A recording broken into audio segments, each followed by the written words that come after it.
Let me get into it.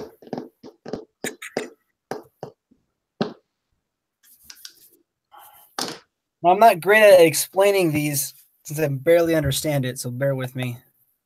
No, you're good.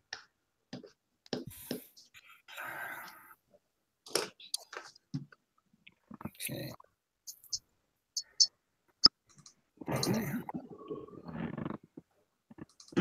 Yeah, no, I'm yawning like crazy. I'm off tomorrow. I told my wife I'm sleeping in. All right, let me share my screen now that I got it pulled up.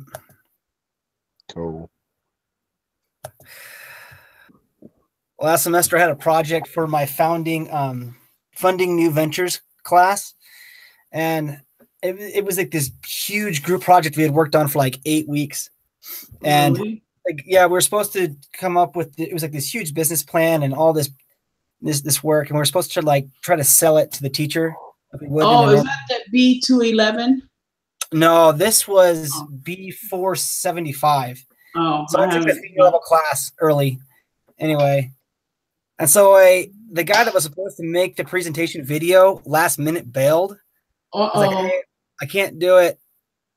And so I did it, and I did it wrong. I shared my screen wrong. So I did a 30-minute presentation of just the very first slide in the slideshow.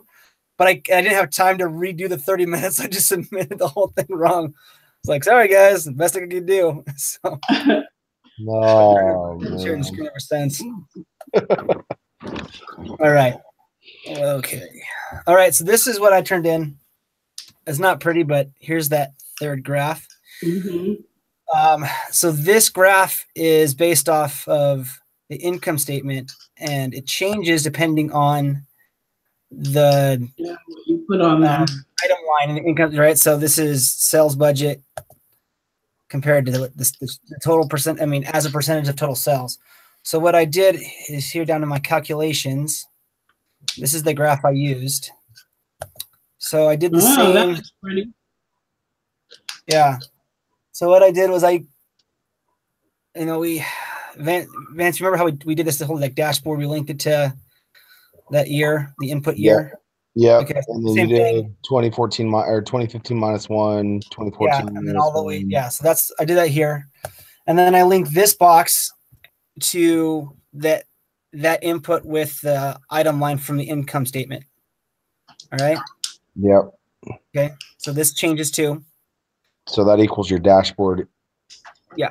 Dashboard right here. Dashboard, that one. And it's locked. Yep.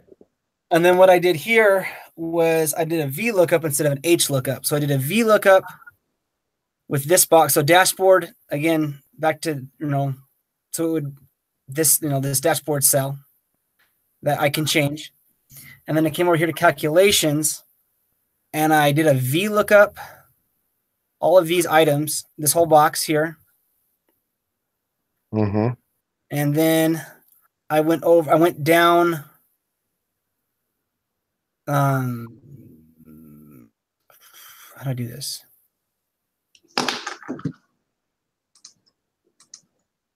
Can't remember now. Hang on. Oh, it's VLOOKUP. Oh, okay. So that's what I did. So I went over, I changed here, right? So I did, again, linked it to that dashboard, income statement line cell. Right. Copied the whole graph for the lookup. Like, this is what I'm looking for. And since I'm looking not for item line now, because whatever I change in the dashboard for the item, it's going to look up the row now instead of the column. I mean, it's going to look up the column instead of the row now with the VLOOKUP.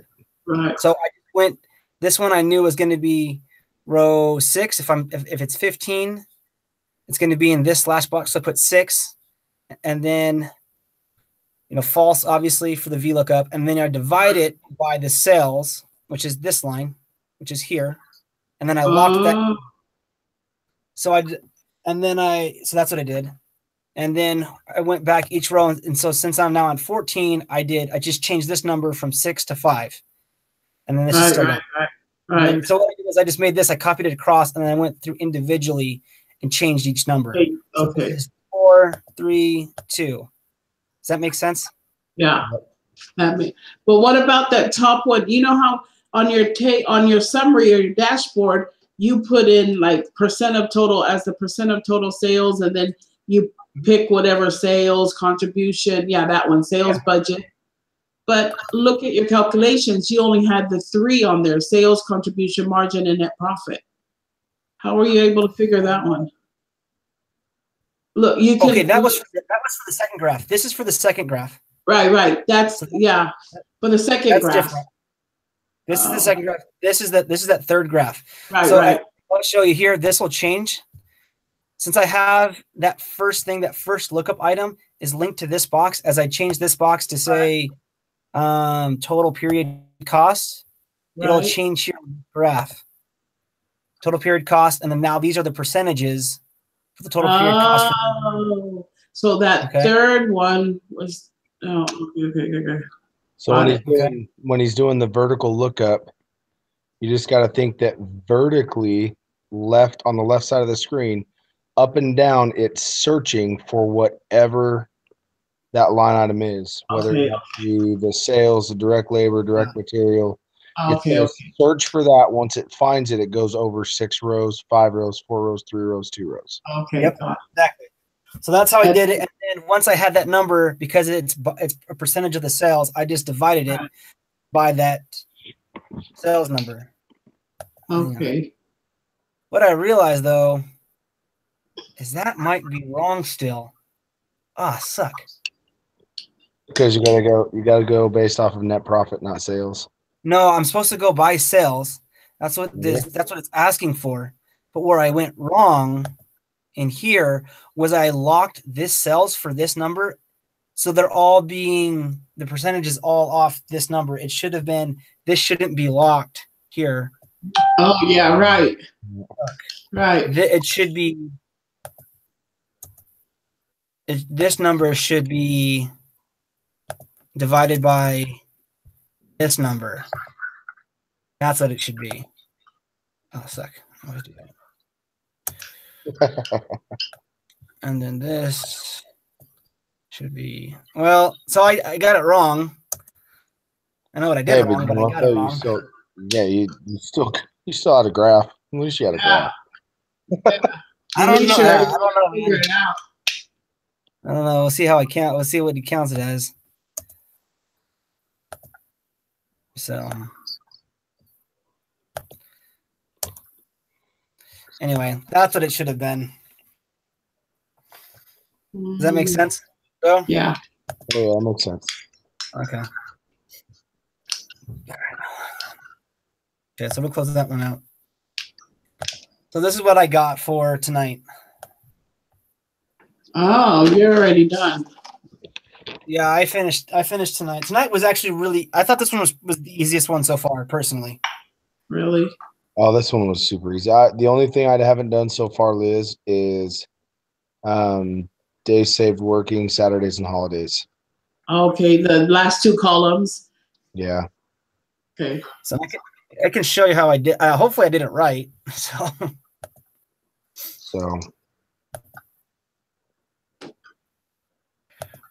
And I'll share my screen here in a second, and I'll show you how I did it to come up with the numbers.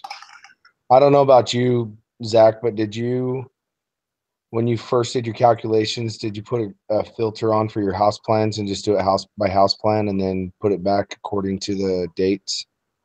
Actually, this is what I did is I just did a VLOOKUP. Yeah, a VLOOKUP. So I did a VLOOKUP, and then I just didn't lock anything down. So I did a VLOOKUP. Yeah. House plan. And then the data I used was I came over to, then I went over the data sheet, highlighted this, and then highlighted this table, which is that table, comma, and then I did the second row, and then false. So it automatically plugged all the numbers in. I just didn't lock any. The only thing I locked was the data table down. So I didn't have to, so that's how I did it. So what you're saying is that you did it the smart way. Smart is just the easy way. That's what I would say. So you did it the smart way. Yeah. That's the easy way is the smart way. Because I took a little bit longer time because I ended up putting a filter on, pulling it all up by house plan. And then Copy I and did paste. just one house plan at a time, getting the build times. And then once I had that all done, then I filled out the rest of the worksheet and then went back and used another filter for the contract date, because in the instructions it says contract date from the oldest to the newest. Yeah. Yeah, to do the oldest to the newest. Yep. So yeah, I didn't use filters. I did that, and then I went to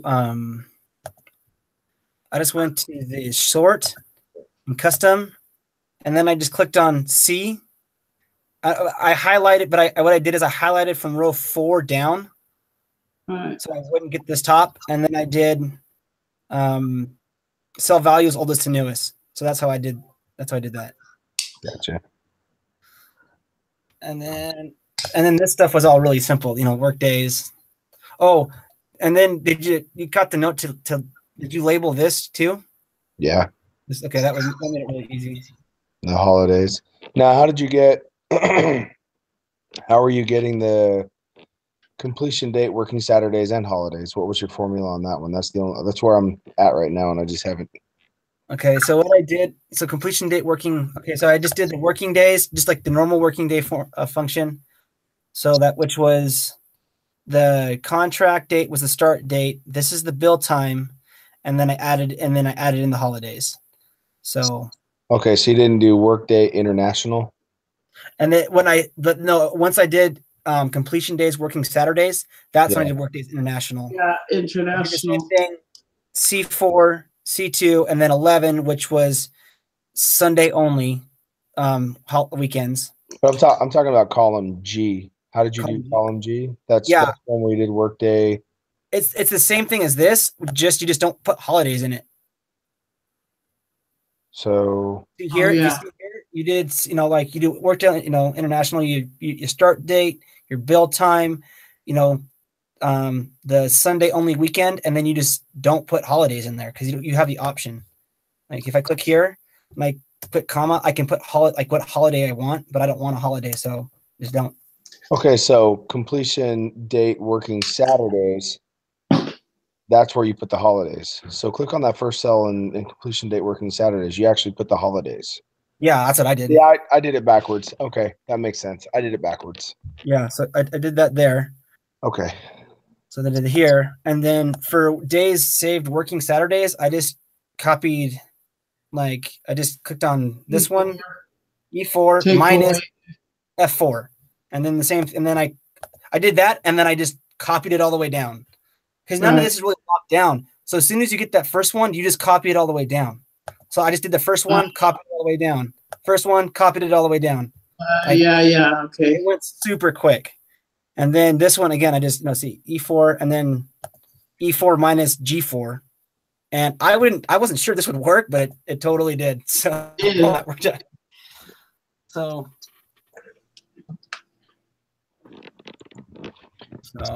okay, so let's see.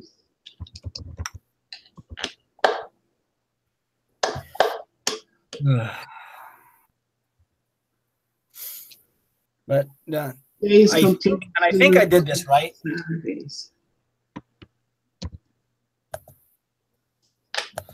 So I'm checking spelling, but no.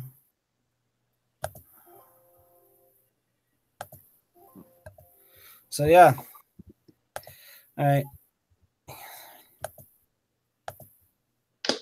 You have any questions? I'm just plugging that formula in really quick. And then because I just want to make sure that I've got it the same way that you're doing it right now.